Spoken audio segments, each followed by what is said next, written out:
అబ్బో ఇక్కడ కేజీ చీరలు కొంటే అర కేజీ చీరలు ఫ్రీ అంట. మంగళ్య షాపింగ్ మాల్, కేజీల్లో సేల్, టన్నుల్లో ఆనందం.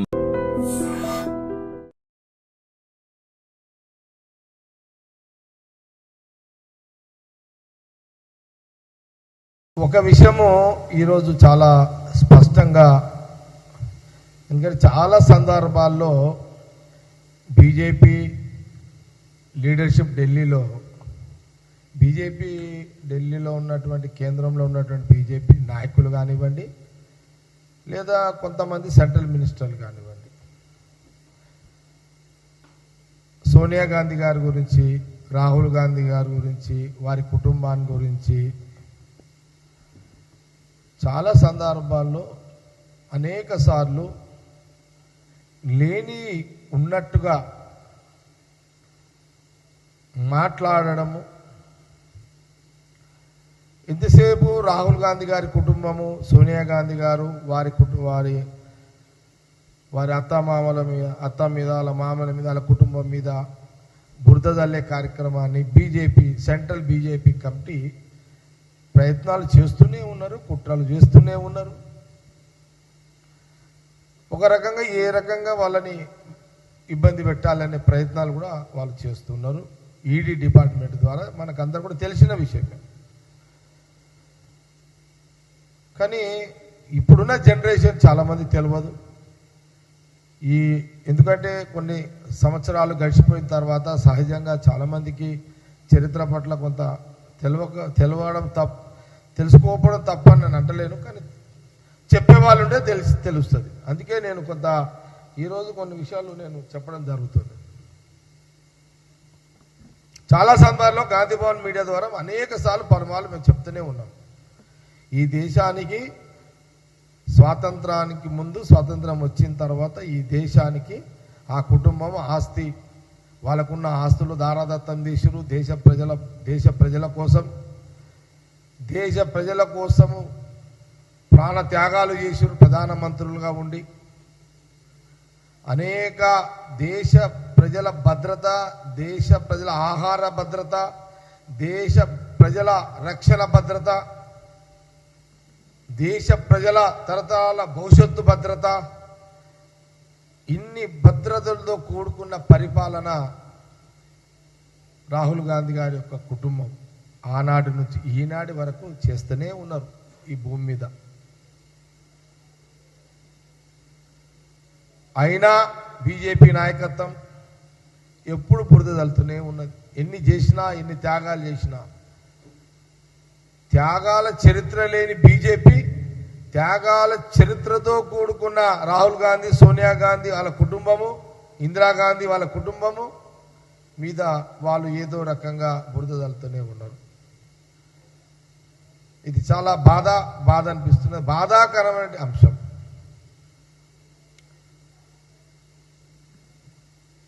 ఈరోజు పరిపాలిస్తున్న బీజేపీ ఎంపీలు కానివ్వండి, ప్రధానమంత్రి కానివ్వండి, అమిత్ షా కానివ్వండి, ఆనాడు స్వాతంత్రంలో వాళ్ళది జీరో కూడా వాళ్ళ యొక్క కంట్రిబ్యూషన్ లేదు. జీరో.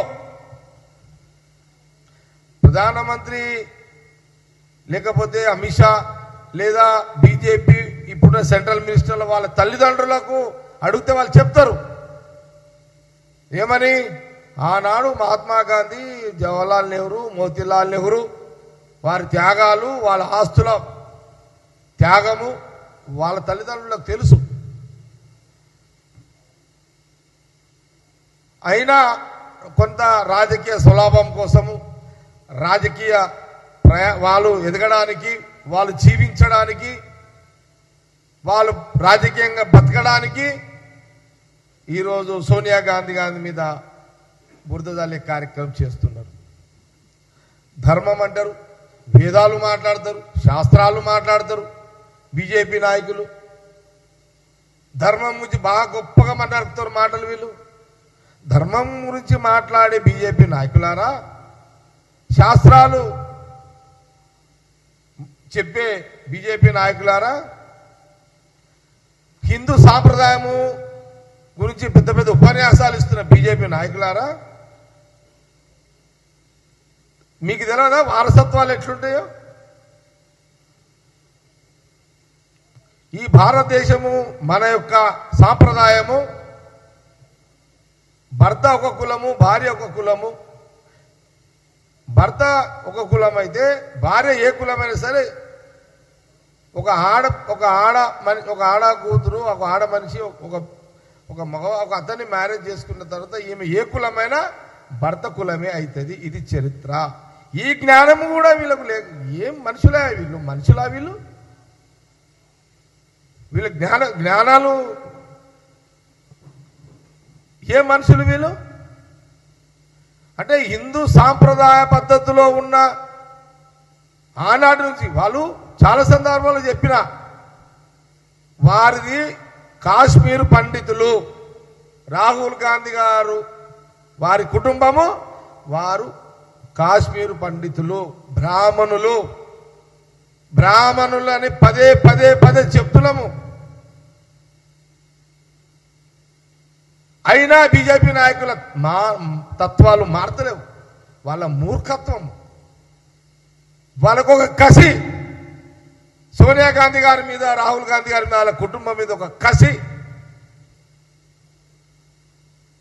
మూర్ఖులు బీజేపీ నాయకులు.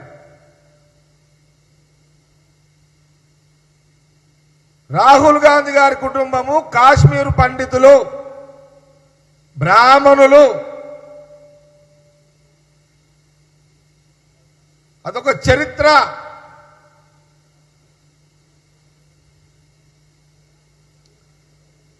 పదే కాంగ్రెస్ పార్టీ చెప్తూనే ఉన్నాం. ఇప్పుడున్న జనరేషన్ కూడా నేను చెప్తున్నా, రాహుల్ గాంధీ గారు సోనియా గాంధీ గారి కుటుంబము, వాళ్ళ అత్త మామ తాతలు ముత్తాతలు వాళ్ళంతా బ్రాహ్మణ కుటుంబము, పండితులు, కాశ్మీర్ పండితులు. జ్ఞానాన్ని తెచ్చుకోండి.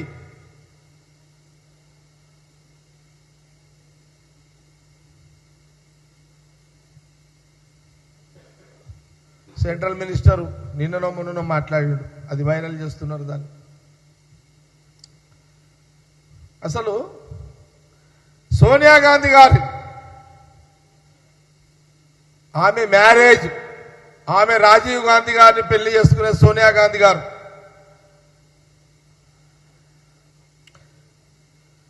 1968వ సంవత్సరం సోనియా గాంధీ గారు, రాజీవ్ గాంధీ గారు సోనియా గాంధీ గారిని మ్యారేజ్ చేసుకున్నది 1968. 1968లో రాజీవ్ గాంధీ గారు సోనియా గాంధీ గారిని మ్యారేజ్ చేసుకున్నారు. ఆ రోజు నుంచి ఆమె ఇందిరాగాంధీ గారి 68 నుంచే ఆమె ఇందిరాగాంధీ గారి కోడలు. ఆమె రాజీవ్ గాంధీ కులము పండితుడు, బ్రాహ్మణుడు. ఆమెది కూడా బ్రాహ్మణ కులానికే చెందుతుంది.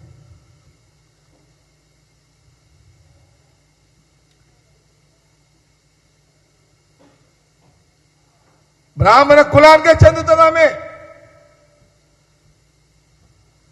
ఎప్పుడైతే రాజీవ్ గాంధీ గారు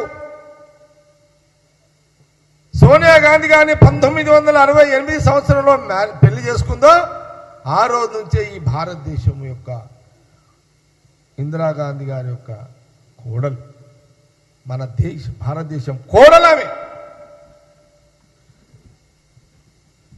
బీజేపీ నాయకులారా, మీకు రాజకీయ స్వార్థము మీరు ఒప్పుకోకపోవచ్చు, కానీ భారతదేశ ప్రజలు ఒప్పుకుంటారు. భారతదేశ ప్రజలు ఒప్పుకుంటారు, ఒప్పుకున్నారు.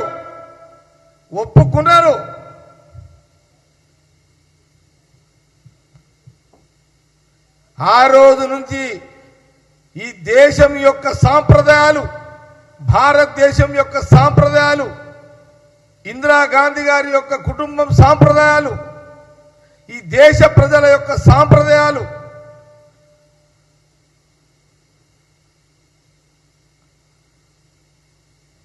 లో జీవిస్తూ ఉన్నదాన్ని.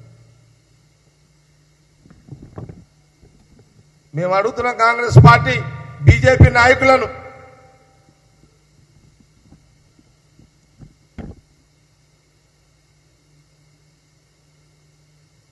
అరవై 68 సంవత్సరాలు పెళ్ళైన తర్వాత వాళ్లకు రాహుల్ గాంధీ గారు, ప్రియాంక గాంధీ గారు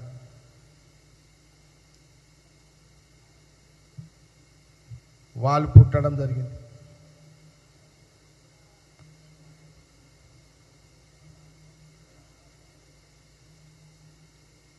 సోనియా గాంధీ గారు ఇంకా అప్పటికి రాజకీయాలకు రాలేమే, ఒక గృహిణిగా, రాజీవ్ గాంధీ భార్య ఒక గృహిణిగా ఆ ఇద్దరు పిల్లలకు, ఆ కొడుకు కూతుర్ని, ఆ యొక్క కుటుంబం యొక్క జీవితాన్ని గడుపుతున్నది అప్పుడు ఆమె. అదే సమయంలో మరి ఈ దేశం కోసము ప్రధానమంత్రి హోదాలో మరి వారు కొన్ని దేశ ప్రజల భద్రత విషయంలో కొన్ని పాలసీ మ్యాటర్లో ఆమెని హత్య చేయడం జరిగింది. మిగతా అది మనకు తెలుసు. సోనియా గాంధీ గారి అత్తని, ఇందిరా గాంధీ గారిని హత్య చేసింది. ఆమె బలిదానం అయిపోయింది దేశ ప్రజల విషయంలో. ఇదొక చరిత్ర. దాని తర్వాత రాజీవ్ గాంధీ గారు ప్రధానమంత్రిగా దేశ ప్రజలు రాజీవ్ గాంధీ గారిని కూడా, సోనియా గాంధీ భర్త రాజీవ్ గాంధీ గారిని కూడా హత్య చేయడం జరిగింది. హత్య చేసిన తర్వాత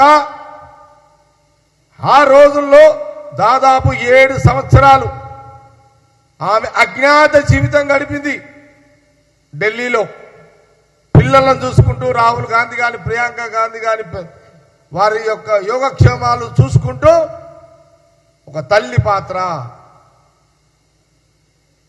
ఒక తల్లి పిల్లలను చూసుకుంటూ ఆ జీవితాన్ని గడుపుతున్నది. 7 సంవత్సరాల అజ్ఞాత జీవితం ఆమెది. ఆ రోజులలో దేశంలో కాంగ్రెస్ పార్టీ కార్యకర్తలు, నాయకులు అయోమయం. ఆ పరిస్థితులలో మరి ఈ భారతదేశంలో ఉన్న ఎంటైర్ మారుమూల గ్రామం నుంచి మొదలుకుంటే ఢిల్లీ వరకు కాంగ్రెస్ పార్టీ కార్యకర్తలు, నాయకులు దేశం మొత్తంలో అందరూ కూడా సోనియా గాంధీ గారిని కోరడం జరిగింది, వేడుకోవడం జరిగింది. అమ్మా సోనియా గాంధీ గారు, మీరు ముందుకు రావాలి, బయటికి రావాలి. మీరు వస్తేనే ఈ దేశ ప్రజలకు ఆనాడు మహాత్మా గాంధీ, జవహర్లాల్ నెహ్రూ, మోతీలాల్ నెహ్రూ,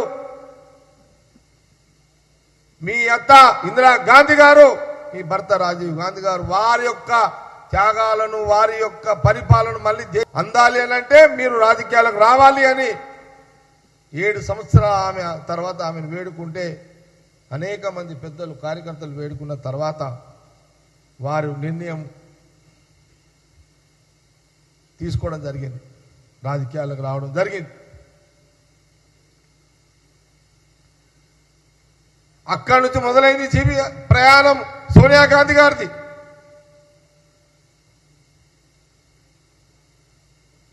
ఆ రోజు జరిగిన ఆ 7 సంవత్సరాలు సోనియా గాంధీ గారు అజ్ఞాతం ముగిసిన కుటుంబం అనుకోని ఆమె ముందుకు వచ్చింది.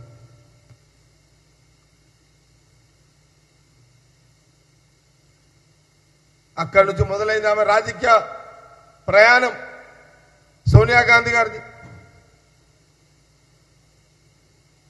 ఆ ప్రయాణంలో అనేక ఒడుకుదొడుకులు, ఈ దేశం యొక్క ప్రాంతాల వారిగా, కులాల వారిగా, మతాల వారిగా దేశంలో అనేక రాజకీయ పార్టీలను అధ్యయనం చేసింది సోనియా గాంధీ గారు. ఏ రాష్ట్రంలో ఏ కులము, ఏ మతము, ఏ ప్రాంతంలో ఎస్సీలు ఎట్లా, బీసీలు ఎట్లా, గిరిజనులు ఎట్లా, మైనార్టీలు ఎట్లా, ఓసీలు ఎట్లున్నారు, అన్నీ కూడా పూర్తి పరిపాలనలో భాగంగా పూర్తి అధ్యయనం చేసింది, అన్ని అవగాహన చేసుకుంది ఆమె.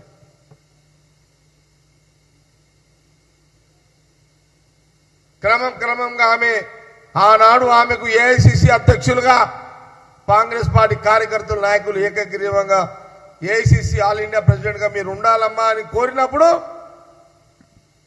ఈ దేశ ప్రజల యొక్క యోగక్షేమాలను దృష్టిలో పెట్టుకొని కాంగ్రెస్ పార్టీ కార్యకర్తలు నాయకులు అందరూ అడిగిన క్రమంలో ఆమె ముందుకు వచ్చింది. ఆనాడు దాదాపు 22 సంవత్సరాలు కాంగ్రెస్ పార్టీ ఆల్ ఇండియా ప్రెసిడెంట్గా ఈ భారతదేశ కాంగ్రెస్ పార్టీ ఆల్ ఇండియా ప్రెసిడెంట్గా ఆమె 22 సంవత్సరాల అధ్యక్షులుగా ఉన్నది.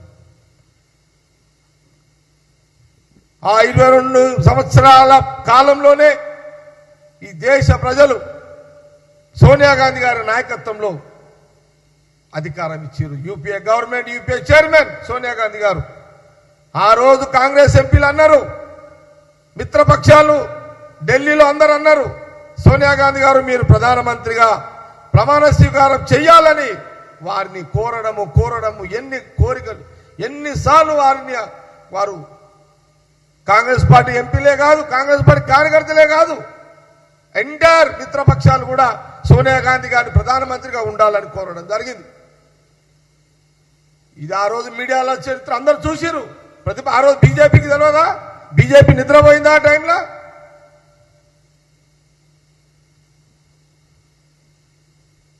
కానీ ఆ రోజు సోనియా గాంధీ గారు కాంగ్రెస్ ఎంపీలు మీతో ఎంత ప్రాధేయపడ్డా, మీరు ప్రధానమంత్రిగా ఉండాలని ఎంత ప్రాధేయపడ్డా, లేదు నేను ఉండను అన్నప్పుడు అప్పుడు రాహుల్ గాంధీ గారిని అడిగారు.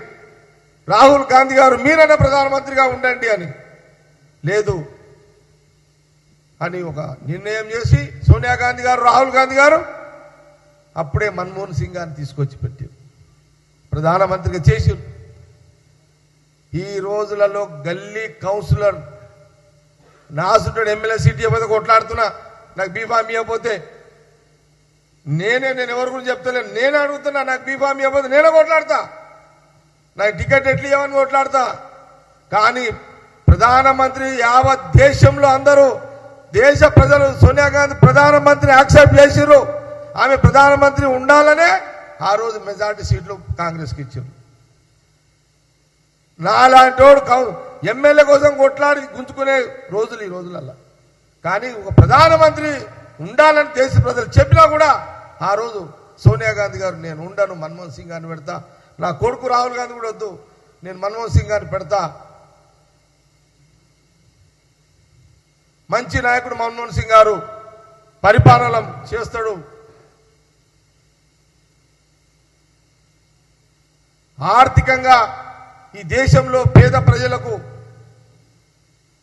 ఆర్థికంగా ఈ దేశం యొక్క ఎదగాలి అని ఒక అన్ని కోణాల్లో మన్మోహన్ సింగ్ గారిని పెట్టడం జరిగింది. నేను అడుగుతున్నా బీజేపీ నాయకులను అడుగుతున్నా, బీజేపీ నాయకులారా, ఈ త్యాగం మీ పార్టీలో ఏ నాయకుడికి ఉందో ఛాలెంజ్ చేస్తారా?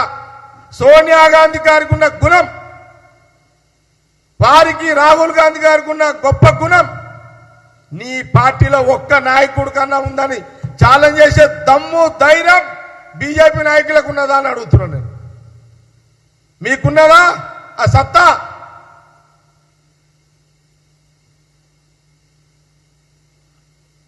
ఉంటే మీకు బీజేపీ నాయకులకు ఈరోజు ఈ జీవితం గడుపుతున్నారు రాజకీయంగా అంటే ఆనాడు అటల్ బిహారీ వాజ్పేయి, ఒక ఎల్కే అద్వానీ. మీకు అదే గుణం ఉండుంటే ఎల్కే అద్వానీని మీరు ప్రధానమంత్రిని చేసేటోళ్ళు. ఆ గొప్ప గుణం మీద లేవు, ఆ జీన్స్ లేవు, ఆ త్యాగాలు మీ బ్లడ్లో లేవు. అదే సోనియా గాంధీ, రాహుల్ గాంధీ వారి కుటుంబంలో ఉన్నాయి త్యాగాలు. త్యాగాల కుటుంబం, పదవులు లేకపోయినా మీరు పదవుల కుటుంబం, మీది త్యాగాల కుటుంబం కాదని బీజేపీ నాయకులు కాంగ్రెస్ పార్టీ సవాల్ చేస్తున్నది, హెచ్చరిస్తున్నాం.